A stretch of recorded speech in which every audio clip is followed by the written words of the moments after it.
Let's go, pawawala na ni Madlato yung hen. Babae yan ha. Yan yung babae. Sige boy, bituan mo. Uy, ayun na. Lipat na isa. For today's video mga kalapatids, eto nga yung mga warriors natin na flying tipplers. Nilagay ulit natin yung kanilang trumpeters. Ayan, nilagay na natin ulit yung sa buntot nila. Ayan o. Ayan. So medyo inayos ko yung paglagay nito. Minodified ko ng konti yung pagkakaipit ng ziplock. Parang mali yung ginawa ko nung huli. Kaya natanggal. Ayan o. So ito, bagong ano na to, bagong lagay na. Hopefully hindi na matanggal. Ayan. So pawawalan ulit natin. Tingnan natin kung hindi bibitaw yung nilagay natin pag pinalipad para ma-testing natin. So may tingting na yan sa ilalim na butot. Ayan, sa ilalim. May tingting yan. Saka ziplock. Ayun yung pinagputulan. Ayan. So hahagis na natin ulit to dun sa may itaas para makita natin yung husay ng flute. Pag to di gumana, lalagay ko yung bago kasi dalawa version na yung nabili kong ganito eh. So saan nagtatanong kung saan nabibili, may nabibiling ganito sa Shopee. Type nyo lang pigeon flute. Lalabas nyo yun. Iba-ibang klase. Meron pa bilog, meron pa haba, meron parang tambucho. Ito parang ano siya eh. Parang trumpeter talaga dating ano eh. No? Parang siya pito eh. No? Hindi talaga siya yung parang tambucho. Mas maganda yung parang tambucho yung isa. Meron ako sa kabila. So dali na natin to doon. Paliparin natin dyan sa taas. Let's go! Eto, dali na natin dito sa bubong, sa Dreamloop. Yung ating dalawang trumpeters. Napakalakas na naman ang hangin kaya nagsusulok kami dito sa may Gedli. Ayan.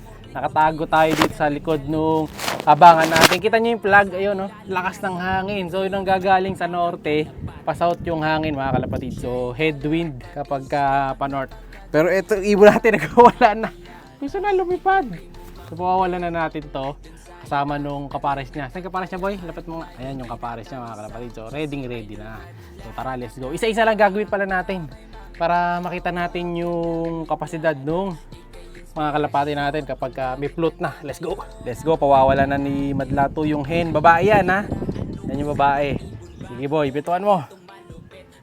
Uy, ayun na. Lipat na isa. Ayaw pupunta. Naku, bumaba agad. Pambihira. Bumaba agad. Eto, try na natin tong isa. Dapat dito eh. Dito natin harap. 1, 2, 3, go! Ayun isa, lumipad na isa. Tingnan natin kung lilipad. Yung isa, lumipad oh. Ayun, tumuturog na. Tingnan natin kung sisipol. Yun eh. Sumisipol. Kaso, mahina. Ayan oh. Sumusong siya sa hangin eh. Mamaya paliliparin natin eh. Galing lumanding mga kalapatid, di ba? Yun. Puntahan nga natin boy. Paliparin natin ulit doon. Tingnan natin kung gaganda ito. Eto, nandito na tayo sa taas. Paliliparin natin. Kukornerin natin yung mga to para lumipad. Dahil di tayo na satisfied. Performance ng dalawa. Ayun, lumipad na. Sipol naman kayo dyan. Mahina no? Hindi katulad ng pagkakalapate. Talagang rinig na rinig mo. Yan. Okay, bababa sa taas. Sana. Oo nga eh. Hindi sila parang yumuyuko no? Sumakasakay sila, hindi sila yung nagja-jet. Ito sila sa kabila. Ano, lakas ng hangin. Ayan. May tunog naman. Yan. Kaso mahina. O, diba? Tapos lumipad ng mga tipplers. O, ayan o. Pero hindi nag-iisang oras siya mga kalapatids. 1 minuto lang. Yan. May tunog naman. Bagya. Yun! Lakas. Dapat ganun eh. Ayun sila. Ito isa. Ito yung lalaki. Saan nagpunta? Ayun. Sasakayan sa area eh. Yan. I-slow mo natin pagka nakalanding. Uy, uy, uy, uy,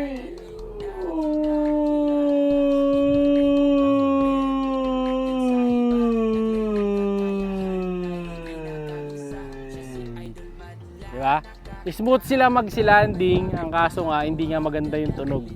So, pag natanggal ulit nila to, pakita ko sa inyo yung bago nating pito. Pala, kukunin ko. So, papalitan natin ng panibagong ex-tambucho. Mga tambucho ng mga warriors natin na to. Yan sila oh, dalawa. Oh, ewan ko kung matatanggal nila yan kasi ibang pagkakabul na yung ginawa ko dyan doon sa ziplock. So dati yung dulo buntot lang. So parang mali yata yung mali yung nagawa ko na pag-clip. So in-adjust ko ng konti para mapalitan. Ewan ko lang ngayon kung hindi nila matatanggal talaga yan. Isa pa ba? Isa pa? Oh, isa pa to. Isa pa. Try.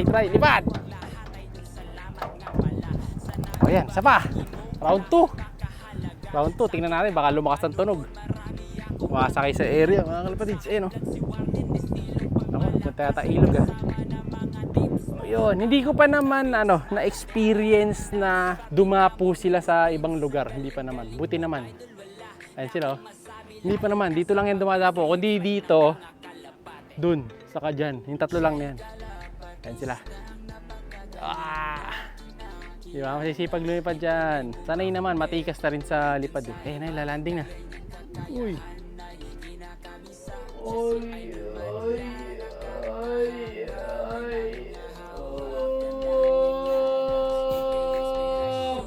Diba?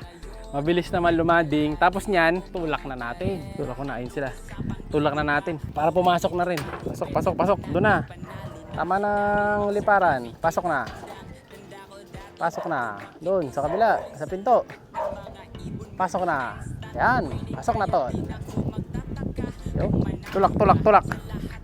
Yan. Ganun lang. Mabilis tayo mag-train dito. Diba? Mabilis pang pumasok to sa kalapate mo. So, ayun, pasok na agad sila. Hayaan na natin sila ngayon dyan. Okay, di ba? Yun, nakita nyo kung paano tayo mag-training. Bilis lang. Pasok agad, walang tambay. Para pagka pinuling natin yan, pagka hinagis natin, sanay sila na nasa loob agad. So ngayon, hayaan na natin muna sila dito. Nakasara naman yung trapdoor na natin eh. Okay na yan. So yung pito, kaya kunin ko sa loob. Nasa loob eh. Papakita ko sa inyo dito. Yung maganda yung isa. Pabili ko doon, 180 yata, isang pares. O 220, mga ganun. Or less 200. Dalawang piraso. Bali po patak ng more or less 100 isang piraso. Pero yung una natin ginamit, galing sa Bayo. Ito yung nabili natin sa Shopee. Ayan, ito yung iba itsura niya. Oh. Diba? So dito hinihipan niya sa side na to. Pag nilalagay yan, kung nandito yung buntot, so dito ang forma niya na ganyan. Hindi siya pa ganun kasi hindi tutunog. Dapat ganyan. Ganyan. Susunod ito yung lalagay natin sa kalapate natin para matesting natin. May kasamang perdible ito eh. Hindi ko alam paano kinakabit pag naka-perdible. Pero ayun, may perdible oh. So magkaibang kulay yan. Parang reverse color tong isa. Ayun, nasa 100 more or less 100 pesos ang isa. Ayan, maganda rin ang itsura. Saka parang mas magaan din to. Ayan. Tumutunog din yan, umipito rin. So susunod, tatry natin itong ilagay. Alam nyo na mga kalapatid search nyo na lang sa Shopee, Lazada kung bibili kayo. Ayan, okay. Like, share, subscribe. Ingat!